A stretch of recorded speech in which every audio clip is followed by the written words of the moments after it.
La historia nos pertenece, nos otorga elementos para comprender el presente y, por lo tanto, actuar conscientemente en él. Interruptus. Escucha y comparte con nosotros la idea de que el pasado constituye lo que somos y lo que seremos en el futuro. Interruptus. Hacer época no es intervenir pasivamente en la cronología, es interrumpir el momento. Interruptus.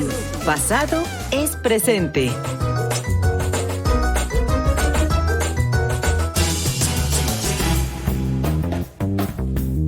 Hola, ¿qué tal, querida audiencia? Estamos en una emisión más de Interruptus, Pasado es Presente, su programa de divulgación y reflexión sobre la historia.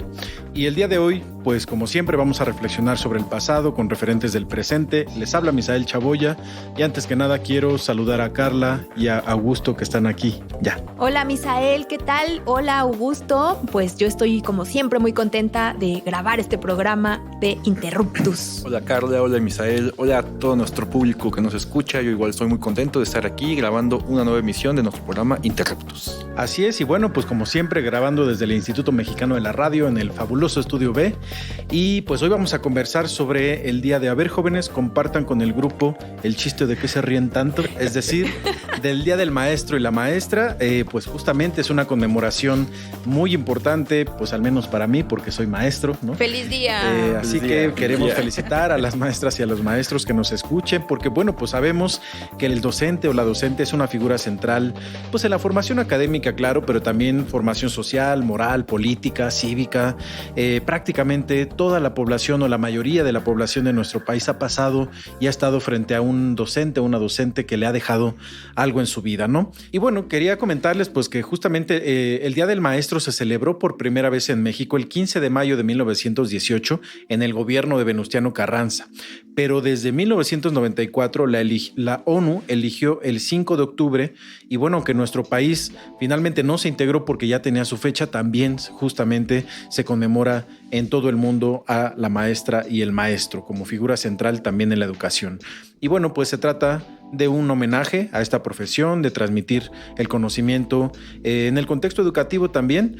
Y este día pues nos evoca a maestras y maestros de la primaria, de la secundaria, del bachillerato, quizá también de la facultad o de otros espacios educativos en los que hemos estado, pues algunos buenos y malos, ¿no? Otros que nos han dejado huella, otros chistosos, entrañables, otros que pues no tanto. Y yo quisiera preguntarles, Carla, Augusto, pues ¿de quiénes se acuerdan ustedes cuando hablamos del Día del Maestro o la Maestra? Híjole, yo prácticamente me acuerdo de pues, la mayoría de mis maestros desde el kinder, la mayoría de ellos muy buenos y otros, como dices, no tanto, ¿no? Principalmente la secundaria. Y la secundaria, pues como todos sabemos, es una etapa complicada de la vida en la que somos la unos ingratos además. Ingratos, no sabemos verdaderamente el esfuerzo que una persona hace pararse frente a un grupo de 30 y tantos jóvenes imberbes sin ninguna clase de modales. Con mucha hormona además. Sí, exacto. Pero sí, o sea, prácticamente maestros de la primaria que me formaron y de la secundaria y la prepa, ¿no? También hasta la universidad. Realmente mi vida estudiantil ha sido bastante vasta y la verdad yo me debo prácticamente a todos ellos como el profesional de la historia que soy hoy. Hoy, bueno, es una gran pregunta. Fíjate que yo me acuerdo mucho de mi maestra de tercero de kinder que se llamaba Lulú. También me acuerdo de mi maestra de primero y segundo de primaria que se llamaba mi maestra Maru. Y creo que las recuerdo tanto porque fueron muy cariñosas. O sea, como que recuerdo la calidez y además en particular de mi maestra Maru, pues que ella me enseñó a leer y escribir. Esos años, cuando inicias la educación primaria, son bien importantes porque es adentrarte de verdad al mundo que te va a llevar al conocimiento, que es la lectura y la escritura. También me acuerdo mucho de mi maestra Esperanza de quinto y sexto de primaria porque era muy estricta. Era una maestra muy rígida, muy estricta, pero por lo mismo, pues muy disciplinada. La verdad es que de ella creo que aprendí esa disciplina. Y otra que desafortunadamente soy una ingrata porque no me acuerdo de su nombre, pero fue mi maestra de Historia del Arte en la Prepa 5. y ella pues me enseñó esta materia en un momento en el que yo tenía que decidir qué estudiar, y fíjate que por haber tomado esa materia yo tomé la decisión de estudiar historia. Cosa curiosa porque pues era historia del arte y la verdad nunca me planteé estudiar historia del arte, pero sí es un acercamiento muy bonito para entender y conocer la historia. Y por cierto, Misael, fíjate que ahora que decías que se instituyó oficialmente en nuestro país esta fecha en 1918, pues no fue una fecha aleatoria, porque tenía un significado político. Lo que intentaron hacer fue rememorar el día de la toma de Querétaro de 1867, cuando el ejército republicano ingresó a la ciudad y logró capturar a Maximiliano de Habsburgo. Entonces es una fecha que se instituye, pues sí, con el objetivo de pues agradecerle a todas las profesoras y los profesores pues toda esta importantísima labor que realizan, pero también, como muchas otras fechas conmemorativas, tiene un contenido político. Entonces, en plena Revolución Mexicana, eligen esta fecha para traer a la memoria pues la restauración de la República, al gobierno juarista, a los liberales. Y fíjate que no es poca cosa, porque es también en este periodo, con la separación Iglesia-Estado, que se logra separar a lo que era la Real y Pontificia Universidad de México de la Universidad de México, que ya tiene componentes laicos y de Estado. Entonces, el proyecto de Estado liberal que logran instituir los gobiernos republicanos es el que nos deja un modelo posible de educación, que es el de educación laica, que es importantísimo, y ya hasta mucho después, hasta el siglo XX y después de la Revolución Mexicana, es que se instituye oficialmente a la educación pública como un derecho, porque pues pensemos, en el siglo XIX, ¿quién podía ir a la escuela? La alfabetización no era una prioridad para este periodo, y mucho menos de las mujeres, porque todavía los hombres, sobre todo de clases medias, asistían a las escuelas, de las mujeres se consideraba irrelevante. Pero uno de los grandes objetivos del México en el siglo XX fue lograr la alfabetización. Pero también los educadores tienen su santito. ¿Ah, sí? Y justamente, bueno, yo no sé cómo es que se dan los azares del destino en la historia, pero el santo de los maestros, San Juan Bautista de la Salle, se conmemora o se celebra el 15 de mayo, justamente, ¿no? Y la Iglesia Católica elige en mayo de 1950 a ese santo como el santo de los educadores. Así que bueno, por supuesto que hay esta parte laica muy importante en términos políticos y de construcción del Estado Nacional, pero al mismo tiempo, bueno, pues para aquellos maestros, maestras que tengan su credo muy respetable, pues también tienen su santito. Oigan, y bueno, aquí estoy sentada en una mesa con colegas que sí se dedican a la docencia, entonces yo quisiera un poco preguntarles acerca de su experiencia enseñando historia. Augusto, ¿tú cómo lo has vivido? Bueno, como hay partes buenas y hay partes malas. La parte mala, obviamente, es la paga. El salario. El salario. Y la parte buena, pues, es la satisfacción, ¿no? De saber que estás enseñando algo que te gusta. Y muchas veces lo que más me gusta a mí es entablar un diálogo con muchos de los estudiantes que de verdad están interesados en la historia. Eso sería para mí como una de las retribuciones que esta profesión me ha dado a mí como docente. Sí, yo estoy de acuerdo también con Augusto. Creo que lo más... ¿En lo del salario? En lo del salario y en lo chido también de ser docente. Creo que es muy edificante y muy gratificante. Muy bonito se siente cuando ves a tu estudiantado que pues te demuestra que les interesa, que lo aprenden. Yo hace unas semanas me encontré a unos estudiantes que les di clase el semestre pasado y ya no, y me dijeron, profe, lo extrañamos, ¿no? Y fue así como, o sea, ese tipo de cosas, lo emocional, pues, y el vínculo que uno establece con sus estudiantes. No, yo creo que Misael sí establece. Pues es muy bonito. Yo creo que eso es la parte humana, ¿no? De la docencia, más allá de que, bueno, la docencia también está llena de emociones, de enojos, de corajes, cuando no te hacen caso y no se quieren callar. Pero bueno, es parte también de uno como docente, pues ir invitando. Es por eso el chiste del inicio, ¿no? A ver, pueden compartir cuál es el chiste. Sí, a ver, ¿de qué se ríen tanto? Compartan el chiste, compañeros. Eso es de ahí, de la bolita de hasta atrás. Se me separan, ¿no? Seguramente todos pues tenemos muchos recuerdos de esta época de estudiantes, de verdad que los maestros marcan vidas y es una labor importantísima en nuestro país, forma parte al final del gran proyecto de nación. No es casualidad que desde la instauración de la Secretaría de Educación Pública en 1921 haya sido tan importante el instituir un modelo educativo, llevarlo a la mayor parte de los lugares y los rincones del país, disminuir el índice de personas que no sabían leer y escribir y también pues inculcar conocimientos científicos. Por eso reitero que es tan importante y lo fue en la historia la separación Iglesia-Estado y lo que dice el artículo 3 de la Constitución Política de 1917, que es revolucionaria, que dice que la educación debe ser pública, gratuita, obligatoria y laica. Entonces, pues todo esto tiene una historia interesantísima de la cual vamos a continuar platicando después de irnos a una breve pausa. Y bueno, les invitamos a que escuchen cada semana Interruptus, pasado es presente, en Radio Ciudadana, también a que nos escriban en nuestras redes sociales. Recuerden que estamos en todas las redes como Interruptus Radio y en particular en X nos pueden encontrar como @R_Interruptus. Estamos aquí transmitiendo desde el Instituto Mexicano de la Radio y volvemos en unos minutitos a seguir hablando acerca del Día del Maestro y de la Maestra. Volvemos.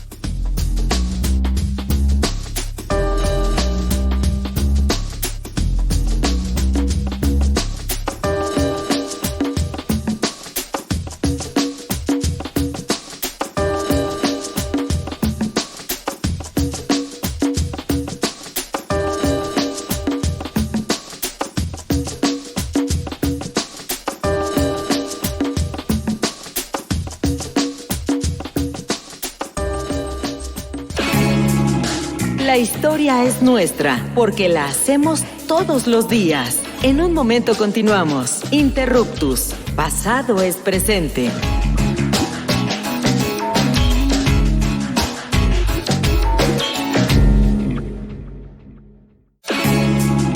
No somos los mejores del mundo, pero sí los mejores del rumbo. Continuamos en Interruptus, conocimiento histórico para que no te tuerza la policía intelectual.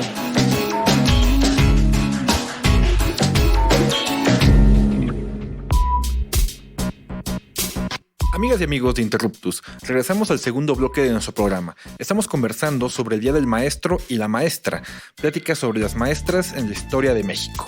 Carla, Misael, pues estábamos retomando un poquito, ¿no?, sobre esta parte del artículo 3 de la Constitución de 1917 y cómo a partir de la entrada en vigor de este artículo tan importante para nuestra historia, pues cómo la educación en México cambia durante la primera y la mitad del siglo XX. Sobre todo, Carla, ¿tú qué nos podrías decir a partir de tu experiencia en estudios de género sobre la educación en México?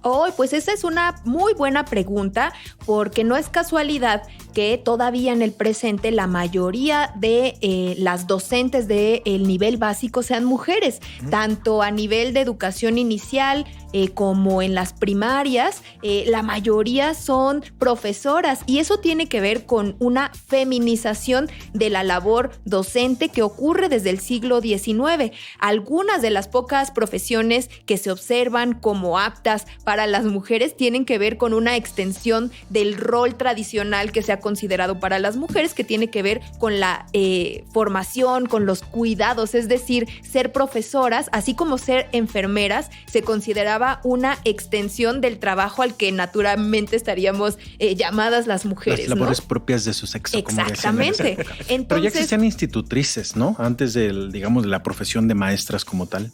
Sí, bueno, es que sí, las mujeres han estado en este ámbito del conocimiento pues prácticamente desde el periodo novohispano. Yo pienso en Sor Juana Inés de la Cruz, quien por ejemplo pues se dedicó a ser institutriz de la corte virreinal. Era una de sus labores por su grandísima inteligencia, y eso, bueno, en un momento en el que los libros, el acceso al conocimiento está, digamos que concentrado en una institución que es la Iglesia Católica. En el siglo XIX, con este proceso de secularización que ya hemos venido platicando, se empieza a instituir la profesión docente. Y es eso, pensada, o más bien naturalmente, digamos que por esta condición o roles de género, las mujeres son las que se orientan a esta profesión, y dirigido sobre todo para las clases medias. Un cambio importantísimo que ocurre, Augusto, después de la promulgación de la Constitución y con el artículo 3º, es que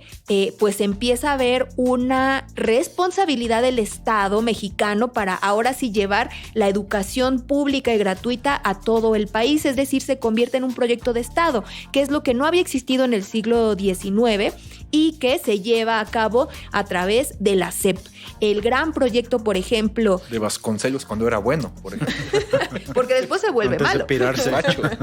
Bueno, José Vasconcelos, quien fue el primer secretario de Educación Pública, pues ¿Y implementa... antes rector de la UNAM? No, fue hace después. 29. Sí, ¿Fue sí, después? sí. Sí, Fue 29. después. Primero fue secretario de Educación Pública entre Luego el rector. 21 y 24 La más o experiencia menos. universitaria lo torce un poco. A lo mejor porque ya estaban medio conservatizados en la UNAM.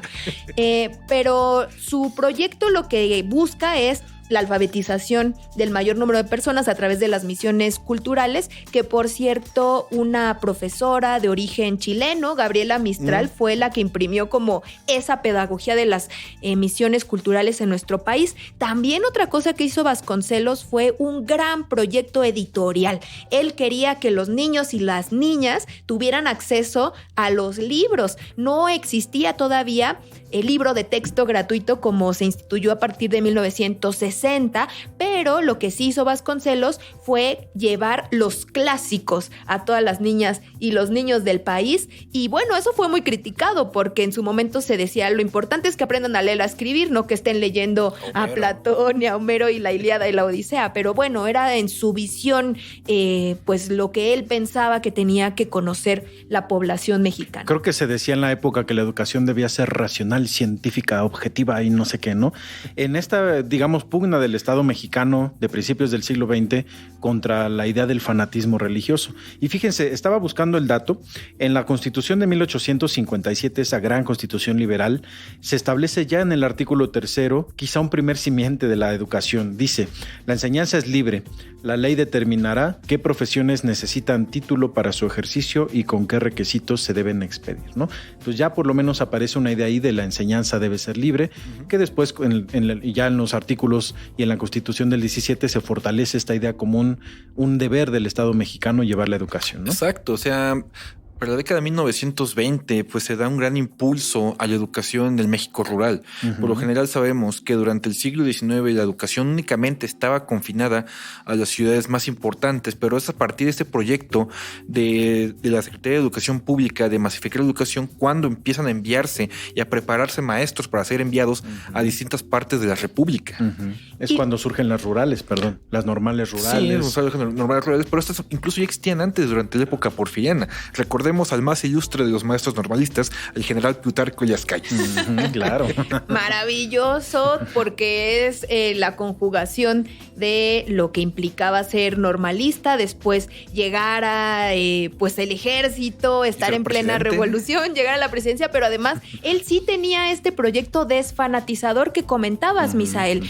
Bueno, él fue el que más radicalmente implementó esta visión antirreligiosa, ¿no? Incluso, y por eso en su periodo se dio la Guerra Cristera, pero sobre esto de la educación racionalista se implementa oficialmente con el proyecto sexenal de Lázaro Cárdenas. En su plan de gobierno es donde habla de implementar la educación socialista. Se emite en 1933, previamente a que él triunfe como presidente de la República, y eso causó un gran revuelo. O sea, imaginemos si en el presente salieron en los noticiarios a decir decir que la nueva escuela mexicana iba a llevar el comunismo a las niñas y los niños. Bueno, en ese momento la educación pública del Estado mexicano sí tenía el nombre de educación socialista y tenía sobre todo una base pedagógica que estaba basada en un pedagogo español de nombre Ferrer Guardia, y lo que él pues decía es que la educación debería de ser racional,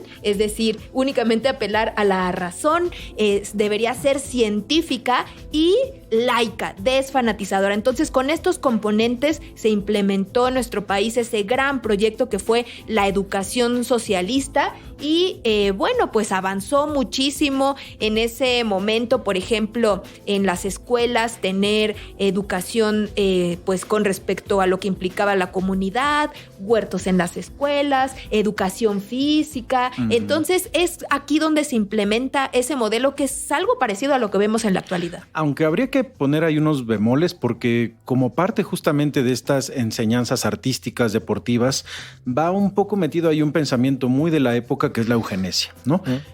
Digamos que mejorar la raza a través del deporte, de la actividad física, de las bellas artes, que bueno, es un pensamiento de la época muy común también en el mundo. Pensemos en el mundo en la década de los 30 y hacia los 40.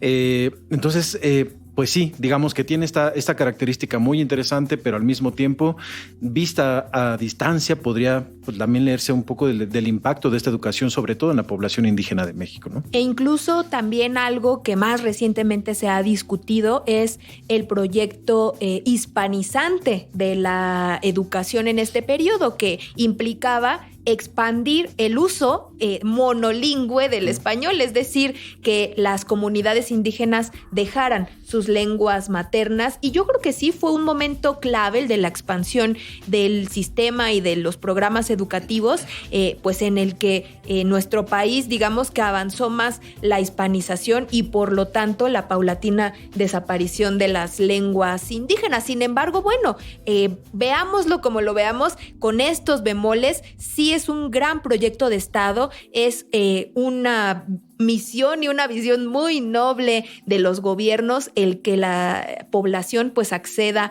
a más conocimientos, a la ciencia y pues a entender su mundo. Y un poco más también, porque de pronto pensamos en educación y nos vamos a educación básica, secundaria, pero en los 30, en el 38 se crea el Instituto Politécnico Nacional y hacia los 50, finales de los 40 y los 50 se crea pues justamente la ciudad universitaria, ¿no? Como dos grandes proyectos estatales de educación superior, digamos, ¿no? No solo es hablar de la primaria, de los maestros, que es muy interesante, pero también el proyecto educativo es también abarcar justamente todos los niveles. Sí, pero tampoco no olvides, ¿no? Como esa parte de construcción de escuelas, ¿no? Con, digamos, las escuelas que todas se parecen, ¿no? Pero obviamente también está acorde, ¿no? Como un modelo de una educación que tiene que ser funcional, ¿no? Meter la mayor cantidad de niños o estudiantes a las aulas para que aprendan a leer y escribir. Pues sí, bueno, llegamos al final de esta emisión. Como escucharon, querida audiencia, pues hoy conversamos y le rendimos un homenaje a las maestras, los maestros, aquellas personas que transmiten el conocimiento en las aulas, pero también fuera de ellas, porque se aprende mucho también en la calle, en la vida. Nuestros papás, nuestras mamás, nuestras abuelas, tíos y tías también llegan a ser nuestros maestros y maestras, nos enseñan muchísimas cosas, pero les mandamos un abrazo y un saludo a todos nuestros maestros, a todas nuestras maestras que nos puedan estar escuchando, y nos encontramos la próxima vez, el próximo programa. Recuerden, estamos en el Instituto Mexicano de la Radio y nos pueden escribir a las redes sociales de Interruptus y también a las redes sociales de Radio Ciudadana. Y también queremos agradecer al buen Edgar Zárate en los controles y también a Hernán Nájera, nuestro productor del Instituto Mexicano de la Radio. Así que bueno, pues gracias Carla, gracias Augusto por esta emisión, nos despedimos. Muchas gracias Misael, una maravillosa emisión que conmemora el Día del Maestro y la Maestra. Muchísimas gracias Carla, muchísimas gracias Misael, muchísimas gracias a toda nuestra audiencia. Chao. Adiós.